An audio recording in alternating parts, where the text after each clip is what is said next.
Hello friends, स्वागत है आपका मेरे यूट्यूब चैनल फिजिक्स पॉइंट पर। मैं अभी आपको पढ़ाऊंगा फिजिक्स नेवी और एयरफोर्स के लिए, ठीक है। और हमने 12th की फिजिक्स स्टार्ट की हुई है। उसका हमने 3 पार्ट पढ़ लिए। कितने पार्ट पढ़ लिए?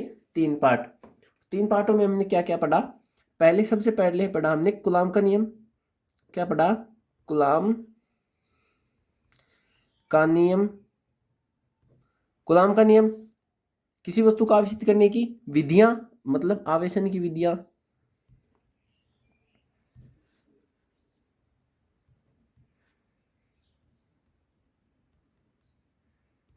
ठीक है, आवेशन की विधियां, कूलॉम का नियम।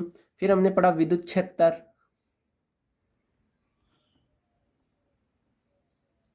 विद्युत क्षेत्र हमने पढ़ा परावैद्युतांक।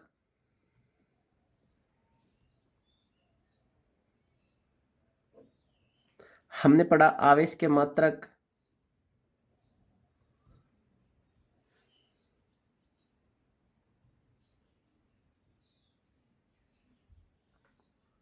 ठीक है, ये बातें हमने पढ़ ली थी। अब हम आगे क्या पढ़ेंगे? एक बात और हमने पढ़ी थी, बिंदु आवेश के कारण विद्युत क्षेत्र। बिंदु आवेश के कारण विद्युत क्षेत्र।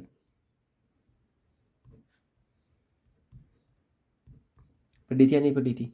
बिंदु आवेश के कारण विद्युत क्षेत्र क्या होता है? बिंदु आवेश के कारण विद्युत क्षेत्र E vector is equal to K Q upon में आर स्क्वायर। क्या पढ़ा है? E vector is equal to K Q upon में आर स्क्वायर। आज हम पढ़ेंगे विद्युत क्षेत्र रेखाओं के गुण। क्या पढ़ेंगे?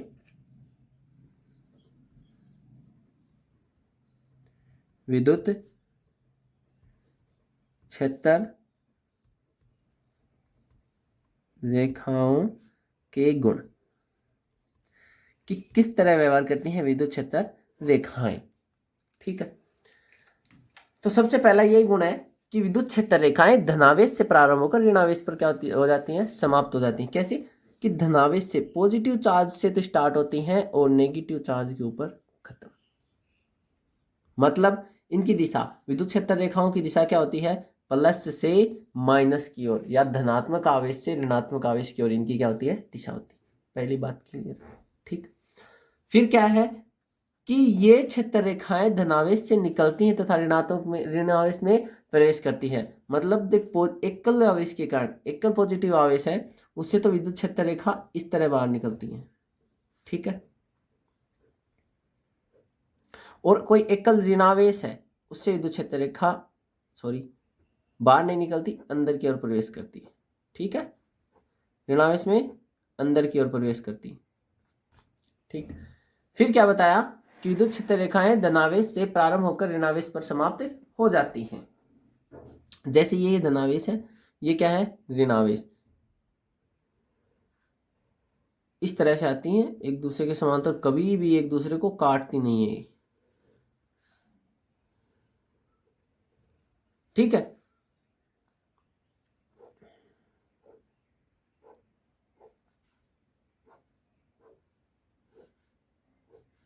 ठीक है, ये पॉजिटिव चार्ज है, इससे विद्युत क्षेत्र रेखाएं निकलती हैं। ये नेगेटिव चार्ज है, इसमें विद्युत क्षेत्र रेखाएं प्रवेश करती हैं। यहां से आती हैं, यहां से। समझे नहीं समझे? इस तरह का डायग्राम होता है विद्युत क्षेत्र रेखाओं का। पॉजिटिव से, धनात्मक से स्टार्ट, ऋणात्मक पर खत्म। ठीक, दूसरी बात क्या है कि ये विद्युत क्षेत्र रेखाएं कभी भी बंद लूप का निर्माण नहीं करती। क्या नहीं करती? बंद लूप का निर्माण नहीं करती। बंद लूप का निर्माण नहीं करती।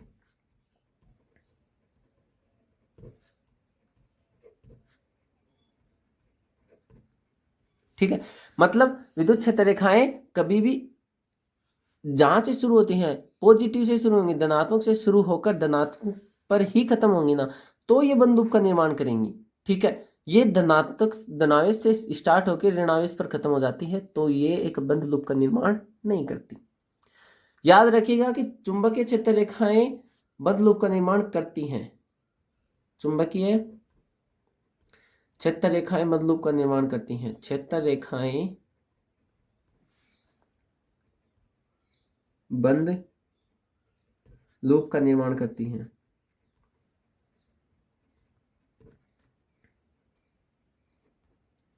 चुंबकीय क्षेत्र रेखाएं बंद लूप का निर्माण करती हैं।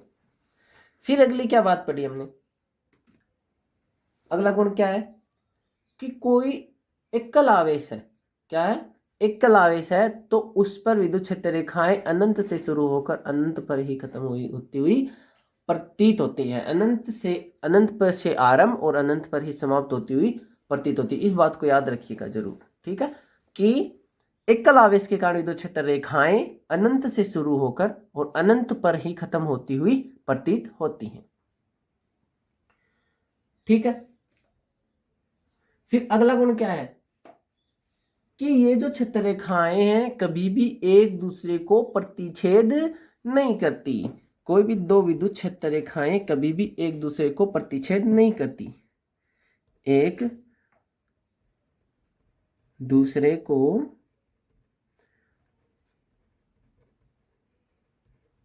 प्रतिच्छेद नहीं करती, प्रतिच्छेद नहीं करती। क्या मतलब है बस बात का? अगर ये किसी बिंदु पर प्रतिच्छेद करेंगे, जैसे मान लो कि एक विद्युत क्षेत्र रेखा ये है, समझ गए, ठीक है, ये तो इसके समांतर है, लेकिन कोई तीसरी विद्युत क्षेत्र रेखा आती है वो इस दोनों को प्रतिच्छेद करती है या इस एक को प्रतिच्छेद करती है। तो ये जो प्रतिच्छेद बिंदु है, ये कौन सा बिंदु है? प्रतिच्छेद बिंदु।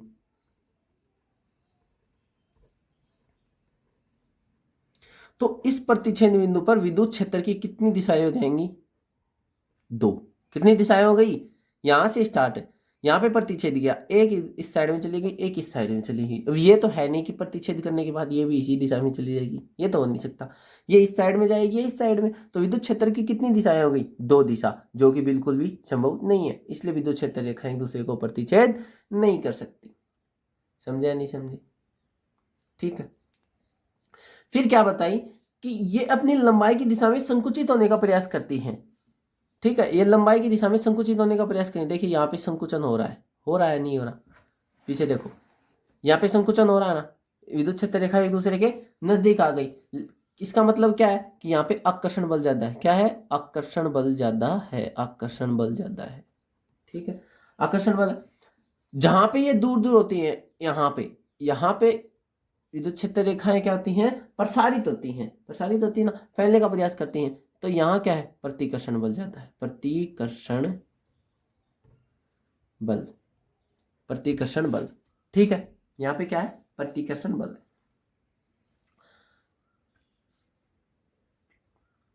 ठीक है, तो इन जो मेन पॉइंट है इनको याद रखिएगा कि विद्युत क्षेत्र रेखाएं धनावेश से प्रारंभ होकर ऋणावेश पर समाप्त हो जाती है, पहला गुण। दूसरा गुण कि किसी एकल आवेश के कारण विद्युत क्षेत्र रेखाएं अनंत से शुरू होकर अनंत पर ही समाप्त होती हुई प्रतीत होती हैं, दूसरा कारण। तीसरा देखो, विद्युत क्षेत्र रेखाएं कभी भी बंद लूप का निर्माण नहीं करती। विद्युत क्षेत्र रेखाएं कभी भी बंद लूप का निर्माण नहीं करती, क्योंकि ये धनावेश से प्रारंभ होकर ऋणावेश पर खत्म हो जाती हैं। ठीक है, और ये बंद लूप का निर्माण कब करेंगी? जब ये धनावेश पर से शुरू होकर धनावेश पर ही खत्म होंगी ना, तब ये बंद लूप का निर्माण करेंगी। लेकिन ये धनावेश से शुरू होकर ऋणावेश पर खत्म हो जाती है, इसलिए विद्युत क्षेत्र रेखाएं बंद लूप का निर्माण नहीं करती और चुंबकीय क्षेत्र रेखाएं बंद लूप का निर्माण करती हैं।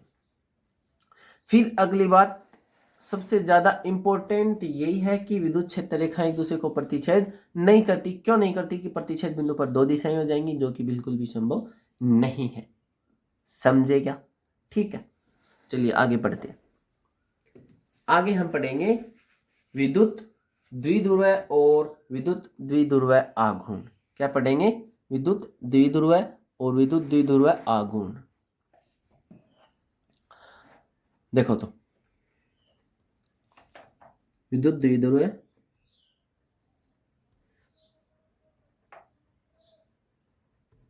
विद्युत द्विध्रुव कहते हैं। क्या था विद्युत द्विध्रुव? कि जब दो समान परिमाण के, क्या बताया? समान परिमाण, जिनका परिमाण तो हो समान, मतलब मापांक समान हो और परस्पर अति अल्प दूरी पर स्थित हो तो ऐसी व्यवस्था क्या कहलाती है? द्विध्रुव। क्या कहलाती है? द्विध्रुव। मतलब ये कोई माइनस क्यों आवेश है, ये कोई प्लस क्यों आवेश है, ये है माइनस क्यों, ये प्लस क्यों, ये ए पॉइंट, ये बी पॉइंट। ठीक है, इनके मध्य की दूरी कितनी है? 2a। कितनी दूरी है? 2a। तो और ये है इनका सेंटर, केंद्र। ठीक है, तो ए और बी, ए पर कितना चार्ज है? माइनस क्यों, और बी पर कितना है? प्लस क्यों। लेकिन इनकी प्रकृति विपरीत है, इनका परिमाण जो है वो है समान। समझे नहीं समझे? समान है ना। ठीक है, और ये अति अल्प दूरी पर स्थित हो तो इसी व्यवस्था को क्या कहा जाता है? विद्युत द्विध्रुव कहा जाता है। क्या कहा जाता है? विद्युत द्विध्रुव। ठीक है, इस रेखा को क्या, विद्युत द्विध्रुव के दोनों आवेशों के मध्य बिंदु को इसके केंद्र से मिलाने वाली रेखा क्या कहलाती है? क्या कहलाती है? अक्ष रेखा। ये जो रेखा है ना, ये रेखा क्या कहलाती है? अक्ष रेखा कहलाती है।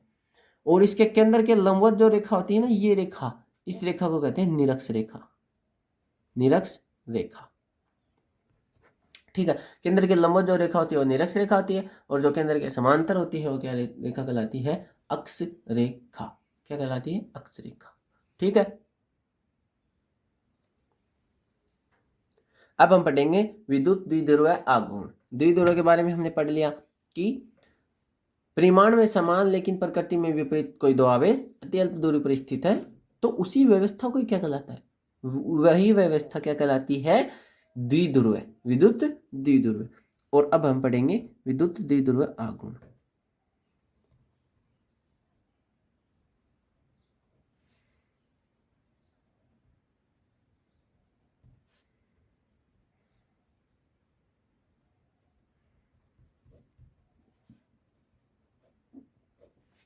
पीछे हमने पढ़ा कि कोई दो चार्ज है, ये ए पॉइंट है, ये बी पॉइंट है। ठीक है, ए पर माइनस क्यों चार्ज है, बी पर कौन सा चार्ज है? प्लस क्यों। और इनके बीच की दूरी कितनी है? 2a। ये इनका सेंटर ओ। ठीक है, तो विद्युत द्विध्रुव आघूर्ण को किससे व्यक्त करते हैं? पी वेक्टर से। विद्युत द्विध्रुव आघूर्ण एक सदिश राशि है। कैसी राशि है? कैसी राशि है? सदिश राशि। ठीक है, विद्युत द्विध्रुव कैसी राशि है? सदिश। तो पी वेक्टर जो है ना वो क्या होता है? इनके मध्य की दूरी कितनी है? 2a। इनके मध्य की दूरी तथा इनमें से किसी एक आवेश के परिमाण, एक आवेश के परिमाण के गुणनफल के बराबर होता है। यही क्या कहलाता है? विद्युत द्विध्रुव आघूर्ण। क्या कहलाता है? विद्युत द्विध्रुव आघूर्ण। P vector is equal to 2a into Q. तो P vector is equal to क्या होगा? 2a/q। ठीक है, समझे नहीं समझे? P vector is equal to 2a/q। यही क्या है? पी वेक्टर ही क्या कहलाता है? विद्युत द्विध्रुव आघूर्ण।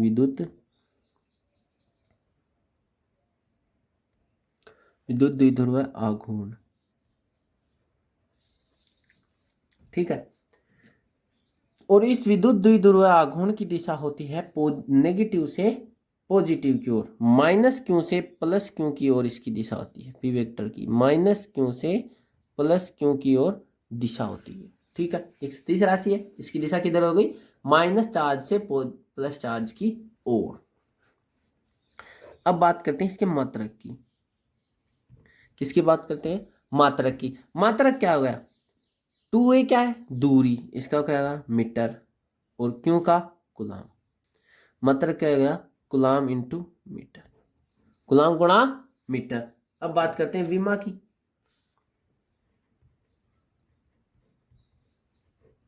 विमा की एम क्या है यहाँ पे? मीटर, दूरी। ठीक है, तो एम तो आ जाएगा 0, एल क्या आ जाएगा? 1। कूलाम की क्या होती है? A1, sorry T1 A1। Coulomb की विमा हो गई A1 T1। ठीक है, ये कूलाम की विमा हुई। तो द्विध्रुव आघूर्ण की विमा क्या हो गई? M0 L1 T1 A1। M0 L1 T1 A1, ये किसकी विमा हो गई? द्विध्रुव आघूर्ण की। अब जो पढ़ने वाले हैं वो सबसे ज्यादा इंपॉर्टेंट है कि विद्युत द्विध्रुव के कारण विद्युत क्षेत्र। क्या ये जो विद्युत द्विध्रुव हमने पढ़ा है इसके कारण जो विद्युत क्षेत्र उत्पन्न होता है उसके बारे में हम पढ़ेंगे। विद्युत द्विध्रुव के कारण विद्युत क्षेत्र, विद्युत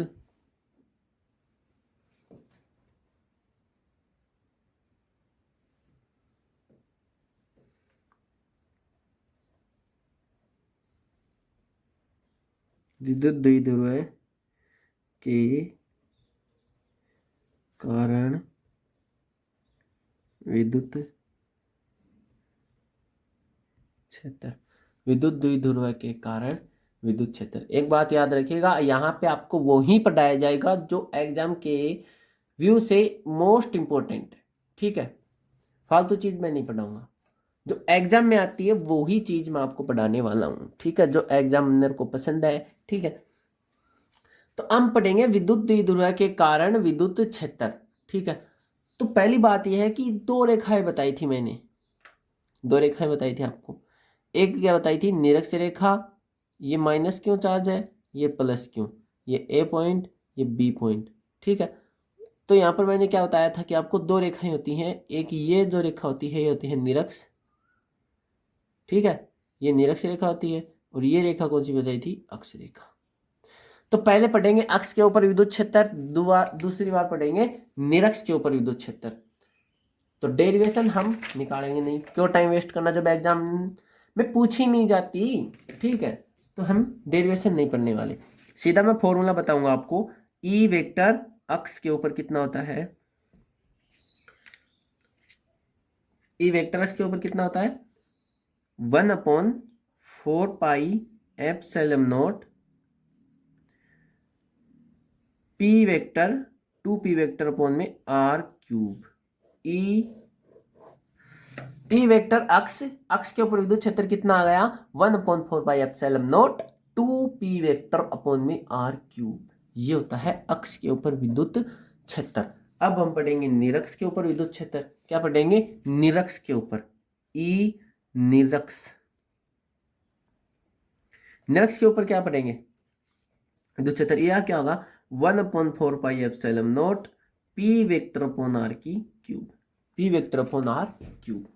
अब आप एक बात नोटिस कर रहे हो कि यहां पे 2 नहीं है, यहां पे 2 है, तो मैं क्या लिख सकता हूं कि ई अक्ष इज इक्वल टू 2 इंटू ई निरक्ष। ये बात समझे नहीं समझे, कि मैं जो ई निरक्ष के ऊपर, निरक्ष रेखा पर जो विद्युत क्षेत्र की तीव्रता आ रही है उसको 2 से मल्टीप्लाई कर दूं तो ई अक्ष के ऊपर विद्युत क्षेत्र की तीव्रता आ जाएगी या नहीं आ जाएगी, आ जाएगी ना। तो वही तो बात समझा रहा हूं मैं आपको कि ई अक्ष के ऊपर विद्युत क्षेत्र की तीव्रता निरक्ष के ऊपर विद्युत क्षेत्र की तीव्रता की क्या होती है, 2 गुनी होती है। क्या होती है, 2 गुनी। ठीक, अब पढ़ेंगे एक समान विद्युत क्षेत्र में द्विध्रुव पर बलागुण। क्या पढ़ेंगे, बलागुण, ये भी बहुत ज्यादा इंपॉर्टेंट है। क्या पढ़ेंगे, एक समान विद्युत क्षेत्र में द्विध्रुव पर बलागुण।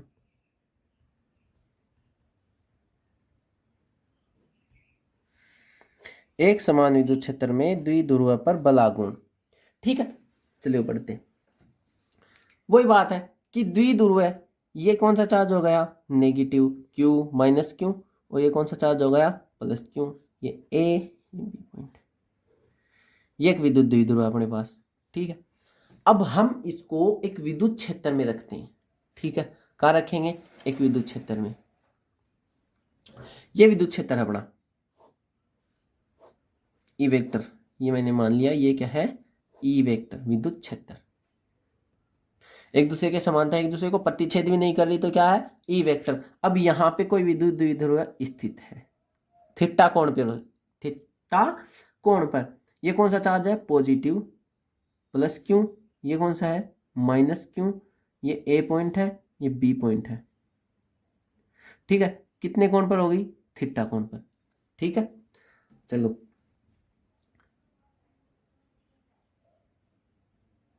ठीक, अब ये विद्युत द्विध्रुव है, इस पर एक बल इधर लग रहा है, लग रहा है नहीं लग रहा?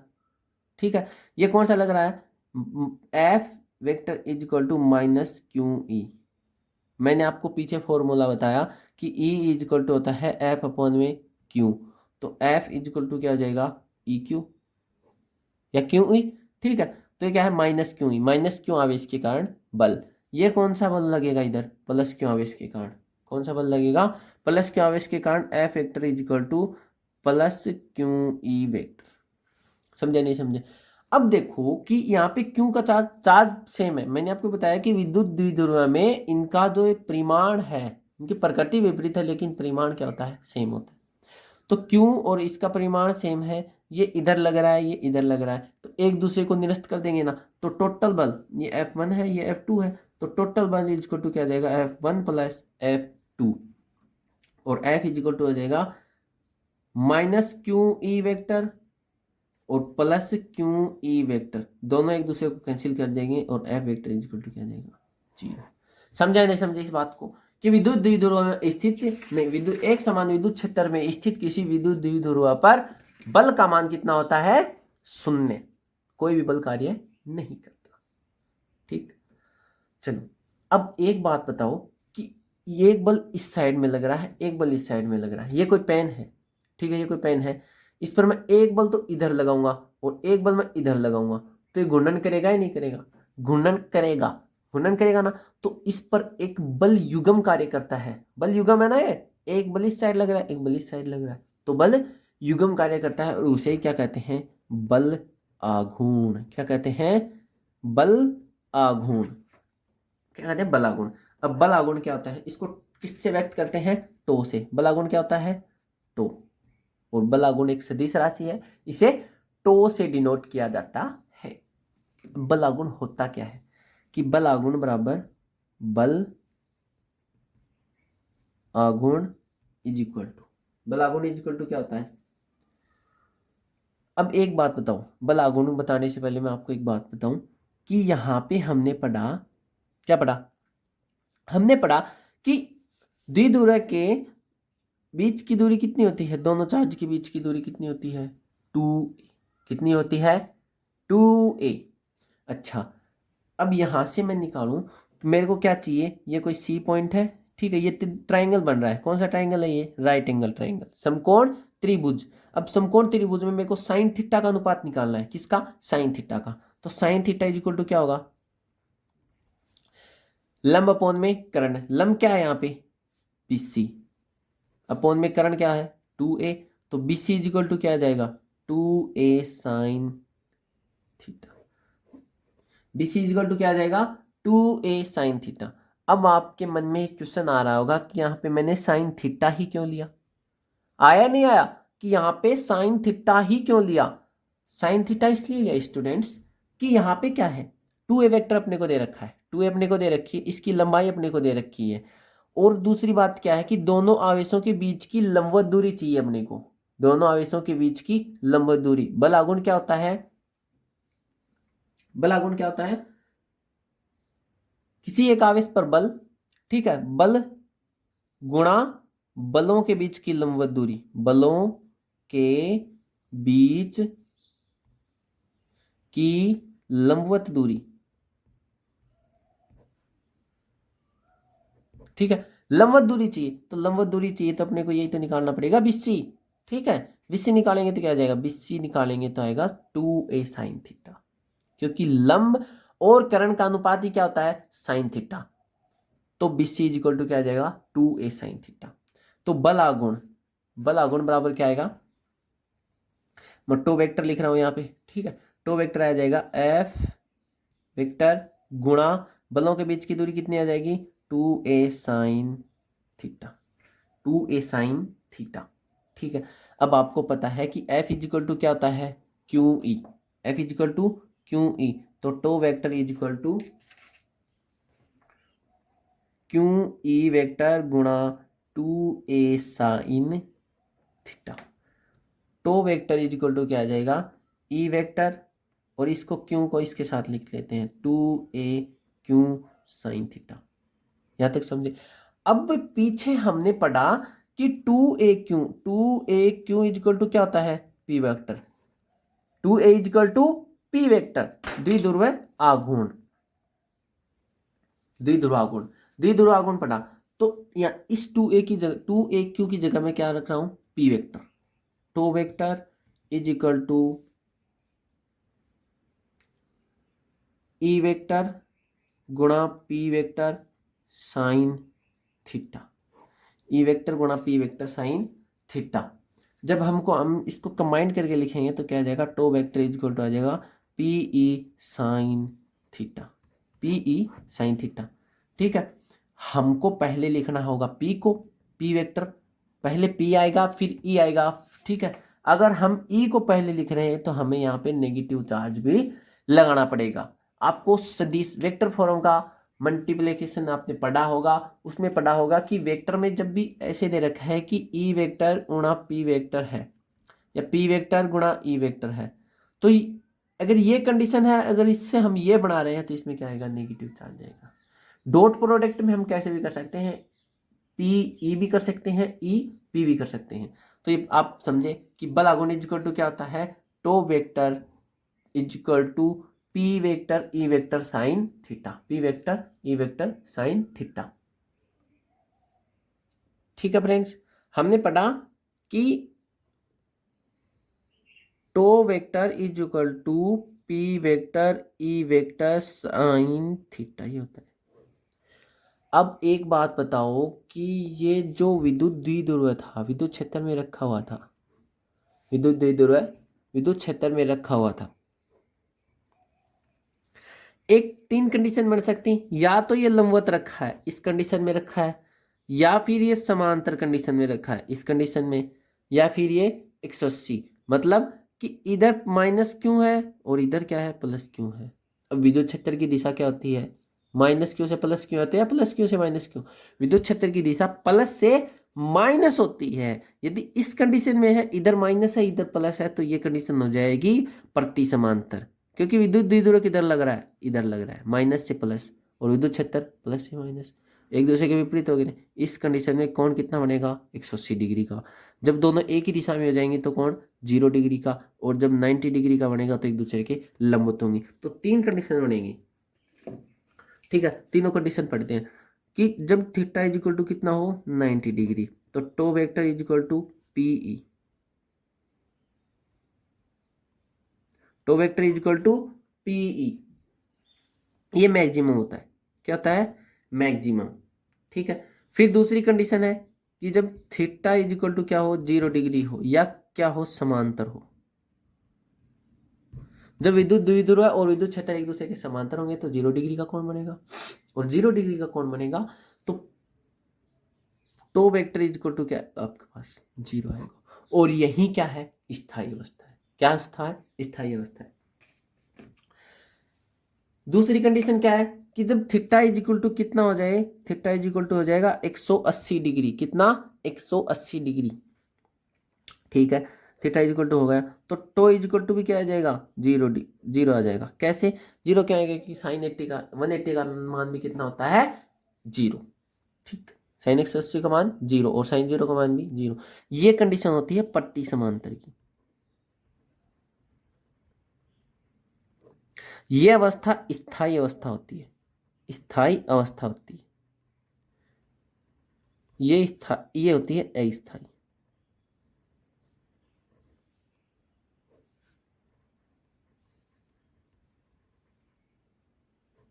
ठीक है, ये अस्थायी अवस्था होगी, ये स्थायी अवस्था हो गई। अब ये स्थायी कैसे है, ये अस्थायी कैसे। फॉर एग्जाम्पल आप सोचो कि आप क्या चला रहे हो, साइकिल। क्या चला रहे हो, साइकिल। साइकिल चला रहे हो, हवा जो है आपके साथ साथ चल रही है, आपके पीछे से हवा आ रही है। ठीक है, आपके पीछे से हवा आ रही है, तो आप उसी स्पीड से या तेज भी, है ना, कई देर तक साइकिल चला सकते हो। चला सकते हैं, नहीं चला सकते। लेकिन क्या हुआ, और आपकी वो अवस्था कौन सी होगी, स्थायी अवस्था। आप काफी टाइम तक चला सकते हो, आपकी स्थायी अवस्था हो जाएगी। लेकिन हवा आपके विपरीत, हवा जस्ट आपके सामने से आ रही है और आप साइकिल चला रहे हो, तो साइकिल चला पाओगे क्या? नहीं चला पाओगे, ज़्यादा देर तक नहीं चला पाओगे, 5 मिनट चला लोगे, 10 मिनट चला लोगे, इससे ज़्यादा नहीं चला सकते। वो अवस्था क्या हो गई? अस्थायी अवस्था। ठीक है, क्या समझे कि जब विद्युत द्विध्रुव आघूर्ण इस दिशा में लग रहा है और विद्युत क्षेत्र इस दिशा में लग रहा है, तो ये यही तो अवस्था होगी प्रति समांतर की, और ये कौन सी अवस्था हो जाएगी? अस्थायी। और समांतर की मतलब विद्युत द्विध्रुव भी इसी दिशा में और विद्युत क्षेत्र भी इसी दिशा में, तो ये अवस्था कौन सी हो जाएगी? स्थायी अवस्था। कौन सी अवस्था? स्थायी अवस्था। फिर एक लास्ट बात और है जो सबसे ज़्यादा इंपॉर्टेंट है, जिससे न्यूमेरिकल पूछे जाते हैं, जो नेवी और एयरफोर्स में होते हैं उसमें न्यूमेरिकल पूछे जाते हैं उससे, कि विद्युत द्विध्रुव को विद्युत क्षेत्र में घुमाने में किया गया कार्य। किसी विद्युत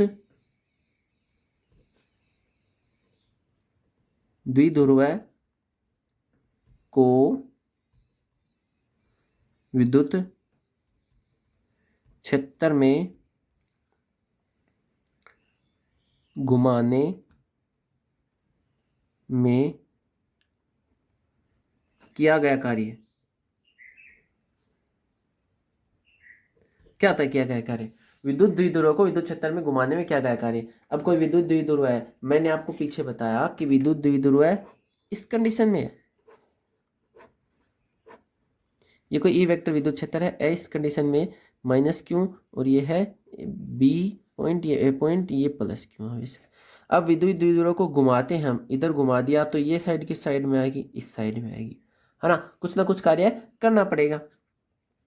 तो क्या है, थीटा 1 से यहाँ था, ये पॉइंट यहाँ आ गया, ये यहाँ आ गया ना, ये बी पॉइंट हो गया, ये बी डैश, ये ए डैश। तो ये थीटा 1 था पहले, और अब कितना हो गया? थीटा 2। थीटा 1 था पहले, अब क्या हो गया? थीटा 2।